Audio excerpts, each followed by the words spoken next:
Então, cada voto vai fazer diferença.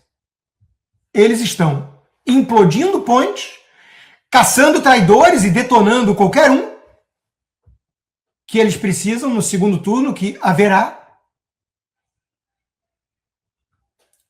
E essa lambança toda do Master, 1/3 dos pesquisados falaram: isso pode mudar meu voto.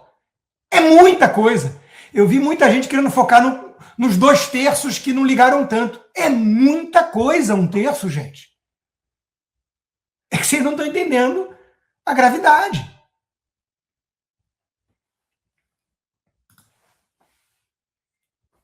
O Eduardo resolveu partir para cima de mim. Curioso o caso do liberal que quer calar os outros. Não quero calar ninguém. Nunca tentei calar ninguém, nunca defendi censura, mantenho minha coerência há 30 anos. E acho que os nécios têm direito a expressar suas estultices e até os canalhas, ainda que tenham que responder na justiça, por difamação. Agora, isso aqui é o Eduardo saindo em defesa do Kim Paim, num vídeo em que ele diz que o Nicolas tá lá no Acre, enfiando sei lá o que, sei lá onde. E ainda vem essa conta aqui, End Wokeness Brasil, e fala aquilo que muita gente eduardista tem dito, tá? Não é um ou outro, não. Uma químio e um transplante de medula desperdiçados. Muitas pessoas decentes morrendo no SUS por bem menos. Quer dizer, é nisso que o bolsonarismo se transformou? É nisso que a direita se transformou? Pelo menos vários deles dizem: eu não sou direita, eu sou bolsonarista. Menos mal, né? Porque isso é uma falta de empatia padrão Alexandre de Moraes. Nós estamos lidando com isso. Eu escrevi outro dia: boçais se disfarçaram de conservadores e usurparam a direita. Boçais. Eu vou chegar no caso do Pociúncula já já.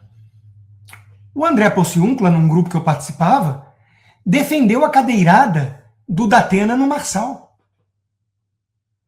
Pior do que defender a cadeirada. Defendeu em nome do conservadorismo. Ele disse: homem que é homem, conservador, reage assim mesmo. O Pedri, outro que está pendurado lá nas partes íntimas do Eduardo, o Pedri, em outro grupo, disse que a próxima vez que me encontrar vai dar na minha cara. Tudo porque eu estava dizendo: você é um puxa-saco do Eduardo. Você fica bajulando o cara o tempo todo. Qualquer coisa que ele faz está certo. Ele falou que ele ia dar na minha cara. Boçais se disfarçaram de conservadores. Se essa gente aí em torno do Eduardo fala em nome do conservadorismo, eu quero outro rótulo para mim.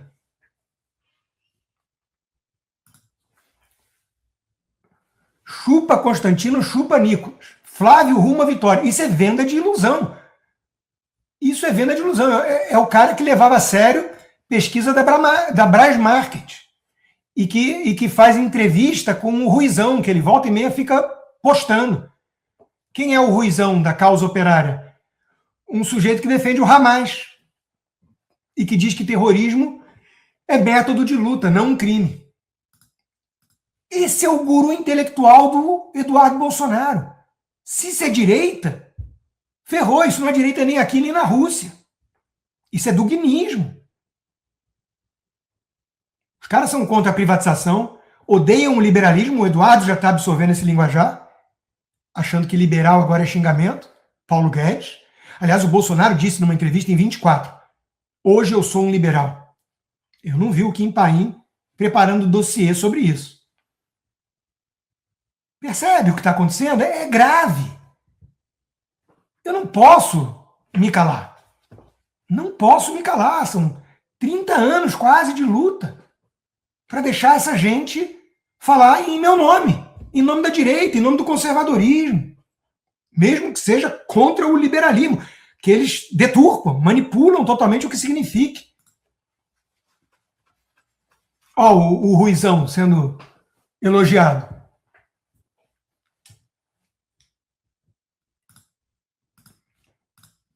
enquanto que o Partido Novo é demonizado. O partido do Marcel Van Hatten, do Luiz Girão. O Eduardo postando o Kim e me alfinetando. Rodrigo Constantino, blá blá blá, e postando o Kim. Quer dizer, as escolhas foram feitas. Tem que arcar com as consequências. Tem que arcar com as consequências. Quando o Flávio Bolsonaro me procurou, eu disse abertamente para ele: Flávio, os seus irmãos estão implodindo a sua candidatura, não tinha nem saído nada de master. Estão implodindo a sua candidatura. O que eles têm feito com essa militância deles é algo abjeto, podre, e está tendo consequências, eu estou vendo.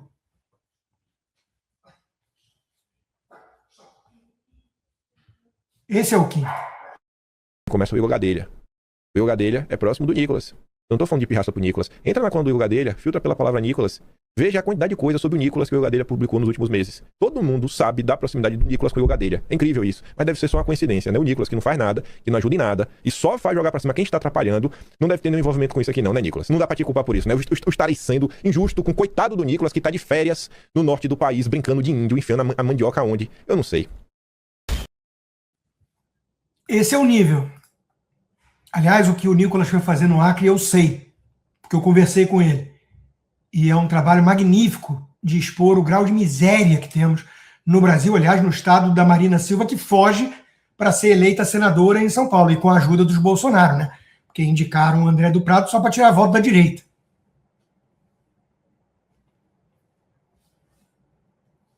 Veja, não é obsessão patológica com o Nicolas. Não é paixão não correspondida. É missão dada, missão cumprida. Quem está mandando o Kim Paim descer tão baixo o nível para tentar atingir o Nicolas assim é o Eduardo. Isso está claro. Está claro para todo mundo. Aliás, o Eduardo, no afã de me atacar, ele começou a dar muita bandeira sobre isso. Porque ele veio repetir exatamente a história do meu irmão e da XP para me atingir. E eu vou falar disso já já. Que aqui não tem rabo preso. Aqui a gente fala sobre tudo. Tudo. É muito bom não ter rabo preso. Experimenta a família Bolsonaro um dia, vocês vão entender. Quem é Amâncio, por sinal? Quem é Amâncio? Dá um Google depois. Mas quem? Penso nas analogias. Você vê tudo que tá acontecendo na campanha, essas maluquices todas. Quando o Flávio abriu a boca umas 3 vezes ao longo desses últimos meses, foi para mandar a militância parar. Flávio só tem a militância e Flávio ainda queria que a militância parasse. Ainda bem que é um bando de maluco, velho. Ainda bem que a sorte que nós somos um bando de loucos. Que assim, aí o Flávio falou, não, olha, não, Nicolas, não fala mal dele não, não cobro não, né? Não, gente, não precisa ir pra cima dos nossos aliados não. Como é que não fosse pra cima do Partido Novo, não fosse pra cima do Caiado, não fosse pra cima do Kassab, do Ciro Nogueira e de todo mundo? Que só restaram os malucos, os fanáticos ou os vendidos para defender o Flávio. Nessa crise. Nesse escândalo que o Eduardo chamou de falso escândalo, a gente chega lá. Porque todas as pontes foram destruídas, porque vocês estão há meses caçando traidores, batendo na Ana Paula Henkel, em mim, na Oeste, na Gazeta, na Bárbara, no Alexandre Garcia, no Ruschel, implodindo todas as pontes. Quem diria, né?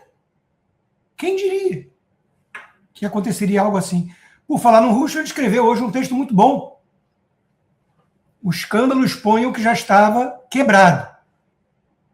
E aí ele fala da péssima gestão de crise, das mentiras do Flávio nessa história toda, e conclui: quem passou os últimos meses sendo difamado está pulando fora do barco ou ficando quieto, em silêncio.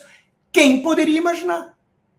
Qualquer movimento pela presidência requer formação de coalizão, que envolve acomodação de diferentes setores. Erraram ao promover perseguição a aliados Erraram ao não serem mais criteriosos na busca de recursos para o filme, erraram ao não abrir a informação antes da imprensa, erraram ao não assumir uma postura de transparência total logo depois, e seguem errando ao demonizar as críticas internas. É reversível? Sim, mas não há mais margem para tanto erro. Pergunta, vocês acham que eles vão parar de errar? Segunda pergunta, vocês acham que os escândalos acabaram? Ou que o PT está cheio de carta na manga que vai esperar oficializar a candidatura para soltar? Deixo essas perguntas no ar.